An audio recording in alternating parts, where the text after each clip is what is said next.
और इस बीच एक और बड़ी खबर, ईरान की अमेरिका को चेतावनी, तेल ठिकानों पर हमले के गंभीर परिणाम होंगे। हमले से तेल और गैस निर्यात खतरे में पड़ जाएगा ईरान के। खत्म अल अनबिया हेडक्वार्टर की यह धमकी है।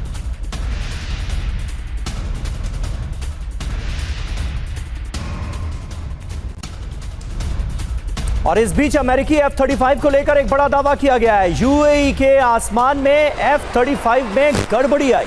उड़ान के वक्त F-35 ने भेजा 7700 कोड। विमान में गड़बड़ी का कोड माना जाता है। F-35 में कैसे गड़बड़ी हुई इसका पता अभी तक नहीं चला।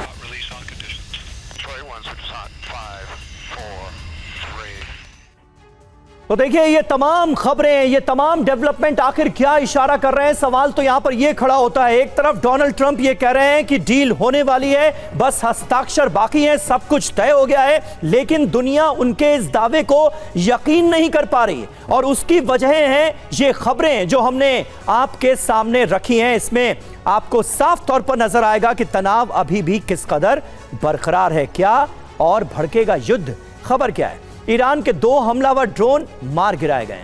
ईरान पर सेंटकॉम ने यह जवाबी कार्रवाई कर दी। ईरान के ड्रोन जहाजों के लिए खतरा बन गए हैं, यह कहा जा रहा है। एयर टू एयर मिसाइल से ड्रोन को ध्वस्त किया गया है।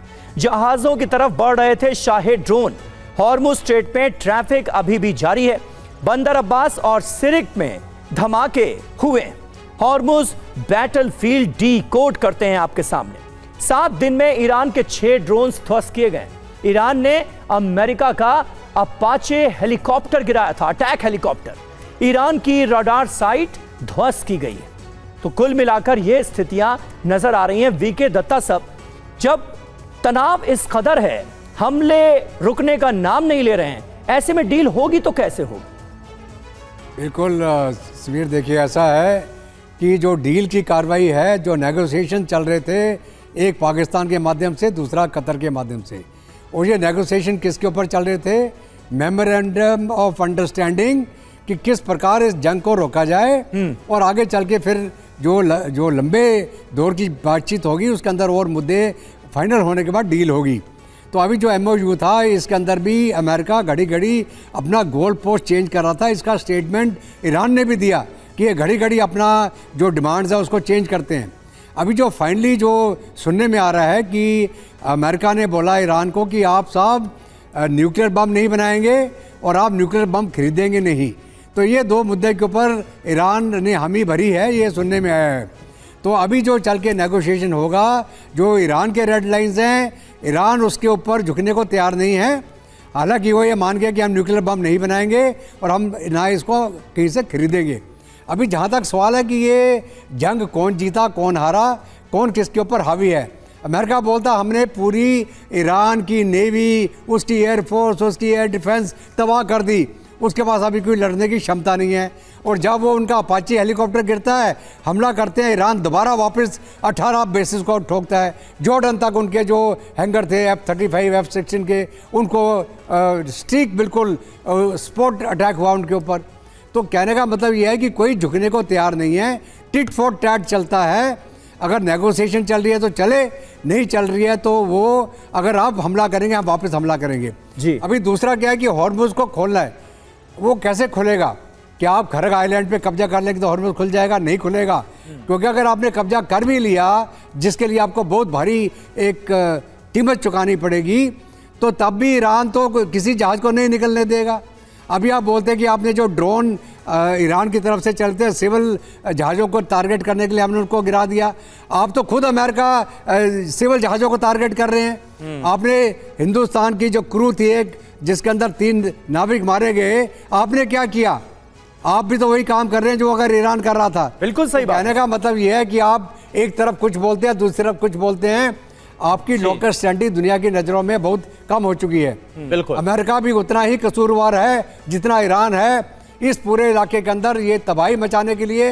बिल्कुल, और आपने सही कहा वीके दत्ता सर कि अभी फिलहाल दोनों तरफ से कोई भी पक्ष अभी पीछे हटने को तैयार नहीं है, और ऐसे में जो हालात है और ज्यादा खराब हो रहे हैं। एक और बड़ी खबर का रुख कर रहे, हॉर्मुज स्ट्रेट को खुलवाने के लिए कई देशों की संयुक्त सेना पर भी इस वक्त अमेरिका काम कर रहा है। ईरान मुद्दे पर बात नहीं बनी तो कई देशों की सेना भेजने को लेकर फ्रांस में अब चर्चा होगी। भारत पर भी सेना भेजने का दबाव, लेकिन भारत ने साफ इंकार कर दिया। पश्चिम एशिया को लेकर फ्रांस में होने वाली बैठक में भारत अपना पक्ष रखेगा।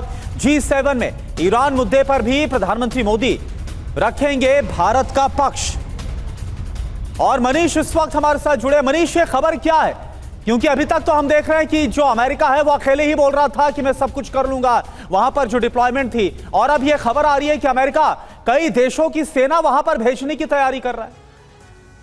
बिल्कुल, देखिए, बहुत ही टॉप लेवल से TV9 को ये जानकारी मिली है कि प्लान बी के तहत जो ट्रंप काम कर रहे हैं उसमें एक काम ये भी है कि अगर मान लीजिए किसी वजह से ईरान के साथ इस डील में वो हासिल नहीं हुआ जो वो चाहते हैं और हॉर्मुज स्ट्रेट नहीं खुला, तो फिर वजह क्या है? अभी तो आप देख रहे हैं कि हॉर्मुज स्ट्रेट पर अमेरिका का नेवल ब्लॉकेड है, लेकिन इस ब्लॉकेड से अलग वो दूसरा चाहते हैं। वो नहीं चाहते कि उनका मानना यह है कि जब हॉर्मुज स्ट्रेट से सबको फायदा होगा तो बर्डन केवल अमेरिकी सेना क्यों भुगते, और वो इस दबाव बनाने की कोशिश में है यूरोपीय देशों के ऊपर भी, भारत के ऊपर भी, कि सब मिलकर अपनी सेना भेजे और एक कंबाइंड फोर्स हॉर्मुज स्ट्रेट के आसपास में रहे जो कि सभी शिप को आवाजाही सुनिश्चित कर सके।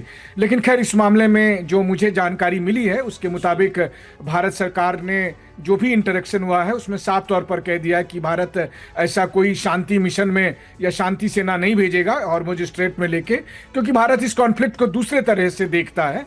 और यही बात जब फ्रांस में 16 जून को जो फ्रांस ने एक स्पेशल मीटिंग बुलाई है मिडिल ईस्ट कंट्री की, जिसमें इजिप्ट होगा, अरब देश के और कई रिप्रेजेंटेटिव होंगे, सऊदी अरब से, UAE से, कतर से, तो वहां पर भी अमेरिका ये प्रस्ताव रखने वाला है कि सभी मुल्क अपनी जो है सो सेना भेजे, इंक्लूडिंग फ्रांस भी, इंक्लूडिंग भारत भी है, क्योंकि भारत का भी प्रतिनिधि वहां पर होगा।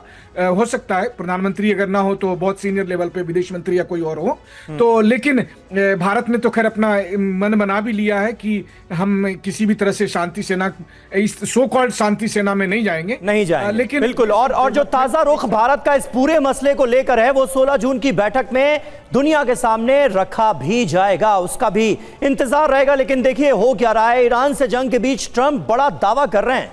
फिलहाल ईरान पर बमबारी हमने टाल दी है, ये कहा ट्रंप ने। ईरान के साथ डील ऊंचे स्तर पर हो रही। ईरानी नेतृत्व ने डील को मंजूरी दे दी है। ट्रंप तो यहां तक कहते नजर आ रहे हैं ईरान के पास न्यूक्लियर वेपन नहीं होगा।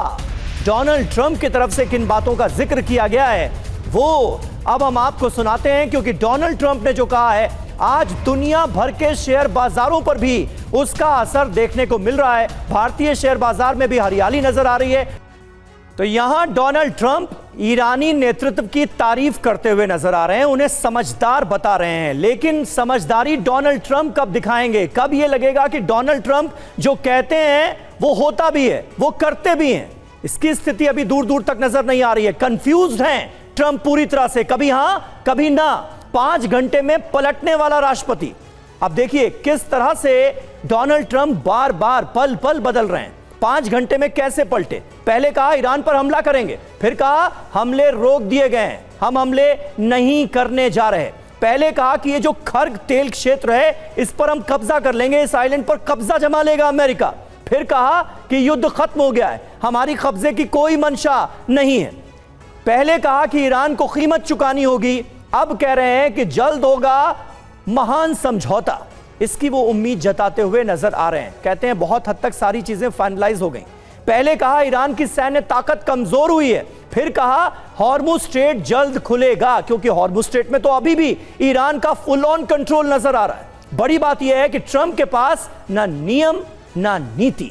फिलहाल कंफ्यूजन ही कंफ्यूजन है डोनाल्ड ट्रंप के बयानों में, उनकी पॉलिसीज में। एक तरफा बयान देते हैं ट्रंप, और आमतौर पर जो बयान वो देते हैं ईरान के बारे में उसे ईरान फौरन खारिज कर देता है। ट्रंप के पास कोई ठोस प्लान ही नहीं है। स्थिति तो ये है कुल मिलाकर, और ये उनके बयानों में भी साफ नजर आ रहा है। गीदड़ भपकी देने में माहिर हैं ट्रंप। आप देखिए अब तक उन्होंने क्या क्या कहा और कैसे कैसे उन्होंने अपने बयान बदले, अपनी बात से वो पलटे। बड़ी बात यह है कि ट्रंप के पास इस वक्त वो एग्जिट प्लान नजर नहीं आ रहा है। कोई एग्जिट पॉइंट मिल नहीं रहा है डोनाल्ड ट्रंप को ढूंढने के बाद भी। सरदाना सर, किस तरह से आप हॉर्मुज स्ट्रेट की स्थिति को फिलहाल आंकेंगे, क्योंकि हॉर्मुज स्ट्रेट में अभी भी ईरान ने अपना नियंत्रण रखा हुआ है, भले ही अमेरिकन नेवल ब्लॉकेड हो लेकिन वहां पर तनाव की स्थिति बनी हुई है। हॉर्मुज स्ट्रेट को लेकर सॉल्यूशन क्या है? क्या एकमात्र सॉल्यूशन यही है कि अमेरिका अपना नेवल ब्लॉकेड हटाए, उसके बाद ही स्थितियां सामान्य होंगी और ये डील जो है आगे बढ़ेगी? देखिए, सबसे गंभीर स्थिति शायद ईरान के न्यूक्लियर वेपन्स की नहीं थी, शायद बाकी चीज़ों की नहीं थी, जितनी पूरी अस्थिरता पूरे विश्व में हॉर्मुज के बंद होने से हो गई है। 18,000 सी फेयरर्स है, 1600 जहाज है, 1600 मालवाहक जहाज हॉर्मुज और ओमान के गल्फ में फंसे हुए हैं। 1600 कुछ छोटा नंबर नहीं है, पूरे विश्व के जहाज फंसे हुए हैं, पूरे विश्व की अर्थव्यवस्था उथल पुथल हो गई है। भारत के 3 नागरिक मारे जा चुके हैं, 3 जहाज डुबो दिए गए हैं। तो इतनी बड़ी कठिनाई पैदा कर दी है हॉर्मुज के बंद होने से, और बंद जरूर ईरान ने की और आज काउंटर बंद कर दी है अमेरिका ने। तो जब तक ये खुलेगा कैसे, और ये 1600 जहाज अपने अपने घरों को कैसे जाएंगे, पूरे अपने अपने डेस्टिनेशन को कैसे जाएंगे, तो ये इतनी बड़ी एक मुसीबत खड़ी है। और पहले कौन हटेगा? अगर अमेरिका हट भी जाता है, क्या ईरान अपना ब्लॉकेड छोड़ देगा?